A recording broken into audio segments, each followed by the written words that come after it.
हम लोग यहाँ पर क्रिया योग ध्यान करने आते हैं और ये अनुभव हो रहा है कि पूरे विश्व में क्रिया योग ध्यान करने वालों की संख्या बढ़ रही है। एक बार इसको जो समझ लेता है फिर इसको कभी छोड़ता नहीं है। इसको समझने का अर्थ क्या है? अगर कोई क्रिया योग ध्यान समझता है तो उसके समझ में आता है कि जितने भी प्रॉफिट हुए हैं, पैगंबर हुए हैं, जितने भी सिद्ध संत हुए हैं, जिनको पूर्ण ज्ञान की प्राप्ति थी, वह सभी लोग क्रिया योग करते थे। जब तक ये समझ में ना आए तब तक याद रखिएगा कि क्रिया योग समझ में नहीं आ रहा है। अगर ऐसा लगता है कि कबीर साहब जो ध्यान करते थे अलग था, नानक देव जी का अलग था, महर्षि पतंजलि का अलग, विश्वामित्र का अलग, वशिष्ठ मुनि का अलग, ये सब जो हम अगर ऐसा समझते हैं तो क्रिया योग समझ में नहीं आ रहा है। जब क्रिया योग समझ में आ जाएगा तो बिल्कुल अनुभव होगा प्रमाण के साथ कि वशिष्ठ मुनि से लेकर के लाड़ी महाशय तक जितने लोग परम ज्ञानी के रूप में प्रकाशित हुए हैं, जैसे वशिष्ठ मुनि, विश्वामित्र, अवतार थे भगवान राम, भगवान कृष्ण, ब्रह्मर्षि वेदव्यास, कबीर साहब, नानक देव जी, ईसा मसीह, गौतम बुद्ध, महावीर स्वामी, ये सब लोग एक ही ध्यान करते थे जिसका नाम क्रिया योग था। बस उसका समय के अनुसार उसका नाम अलग अलग पड़ गया। जैसे प्राचीन भारत में यज्ञ कहा जाता था, क्रिया योग ही यज्ञ है। इसलिए लाड़ी महाशय ने स्पष्ट किया कि जो क्रिया योग करते हैं सर्वोच्च यज्ञ है। जो गीता में बात होती है भक्ति की, भक्ति और ज्ञान और कर्म तीन की चर्चा श्रीमद् भगवद गीता में है। जब क्रिया योग करिए तो स्पष्ट होगा कि ज्ञान, भक्ति और कर्म तीनों एक साथ वैसे ही मिले हैं जैसे अग्नि के साथ जिस चीज़ से अग्नि प्रकट हो रही है वह वस्तु, अगर आप कोयला लीजिए तो कोयला और अग्नि, अग्नि की गर्मी, ये सब एक ही है। जब क्रिया योग का अभ्यास करेंगे तो ये अनुभव होगा कि जो चीज़ें हम सुनते हैं अलग अलग हैं, वो अलग अलग नहीं है, सब एक ही है। तो जब ऐसा पता चलता है तो एक एकता स्थापित होती है। फिर ईसा मसीह ने क्या किया था?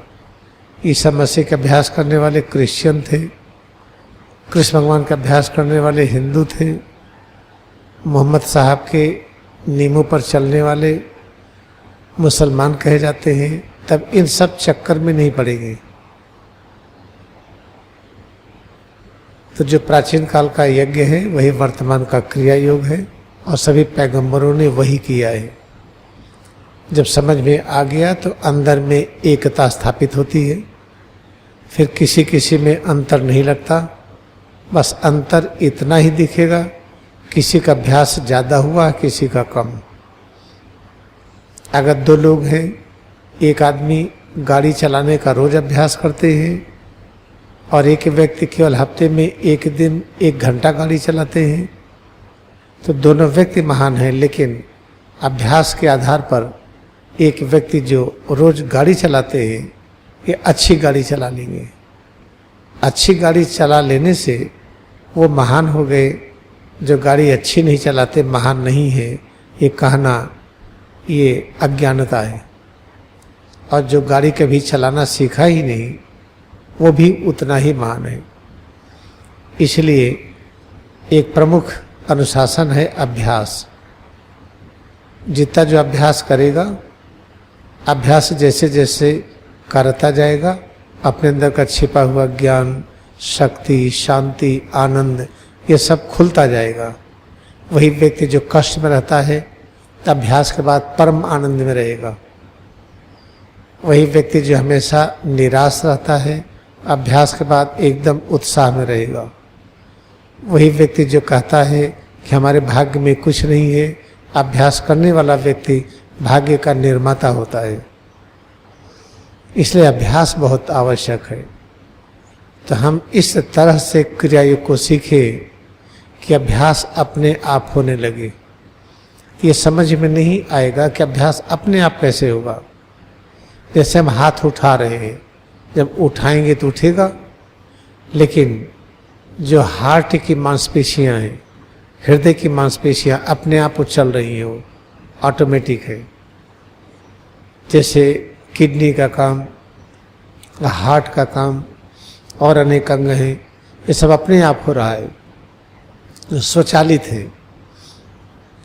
लेकिन हाथ और पैर को हम चलाते हैं तभी चलते हैं। वैसे अभ्यास में भी है। जब हम क्रियायोग का अभ्यास अच्छी तरह से सीख लेंगे तो कुछ अभ्यास ऐसा है जो हमेशा होता रहेगा।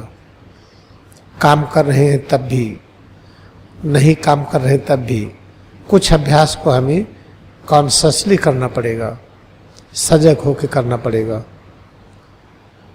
इसका अभ्यास करते जाइए बस। कोई भी दिक्कत हो उसका उत्तर पाने के लिए और अभ्यास करिए। जो उत्तर सुन करके आप पाते हैं वो अधूरा होता है। जो किताबों में पढ़ते हैं प्रश्न और उत्तर अधूरा होता है। अभ्यास करके उत्तर की अनुभूति होती है। जो उत्तर किताबों में पढ़ते हैं, जैसे किताबों में पढ़ेंगे क्या, भाई समभाव से रहे, पढ़ लिया तो समभाव है क्या, कैसे समझेंगे, डिक्शनरी खोलेंगे, देखेंगे, उसका जो अर्थ निकलेगा उसको सोचेंगे, कितना भी सोचिए समझ में नहीं आएगा।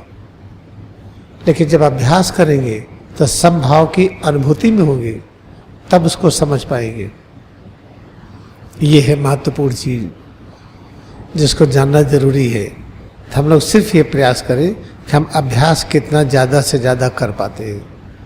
आज का विषय ये होगा कि हम अभ्यास अधिकतम कैसे करें। Try to go deep into this thought. God means all in all. All in all means power, knowledge, peace and bliss and joy.